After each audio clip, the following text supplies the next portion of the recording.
ডিভিসির পরিকল্পনাতে ত্রুটি আছে তো আমরা বরাবর বলেছি, তৃণমূল তো তা বলেনি, মমতা ব্যানার্জি তো তা বলেননি। গত 10 বছরে ডিভিসির পরিকল্পনার ত্রুটির সঙ্গে সঙ্গে রাজ্যের সেচ ব্যবস্থা তাকে ধ্বংস করে দেওয়া হয়েছে। সোমেন মহাপাত্র সেচের মন্ত্রী ছিল, মুখ্যমন্ত্রী জিজ্ঞাসা করলেই জানতে পারবেন। শুভেন্দু অধিকারী সেচের মন্ত্রী ছিলেন, মুখ্যমন্ত্রী জিজ্ঞাসা করলেই জানতে পারবেন। তৃণমূলের মন্ত্রী ছিলেন সেচের, অর্থভৌমিক। তার আগে কোনো সময়তে শুভেন্দু অধিকারী, কোনো সময়তে সোমেন মহাপাত্র সর্বনাশ করে দিয়েছে। সেচের কাজের টাকা লুট করা হয়েছে, লোপাট করা হয়েছে।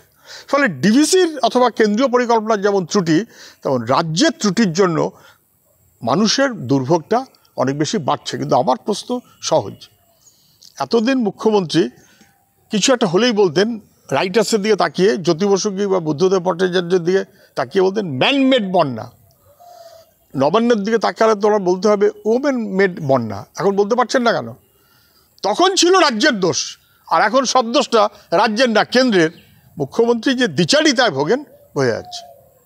ডিভিসির যেভাবে যা চলবে, জল ছাড়া ইত্যাদি ইত্যাদি সংক্রান্ত ব্যাপারে কমিটিতে আমাদের বিদ্যুৎ সচিব আছেন, তিনি পদত্যাগ করেছেন। চিফ ইঞ্জিনিয়ার ইরিগেশন আছেন, তিনি পদত্যাগ করেছেন। বিদ্যুৎ সচিব তো বুঝতে পারছেন যে ডিভিসির বিদ্যুতের উপর আমাদের নির্ভর করতে হয়। মুখ্যমন্ত্রী বলছেন একরকম, তাহলে ওনাকে করতে হবে।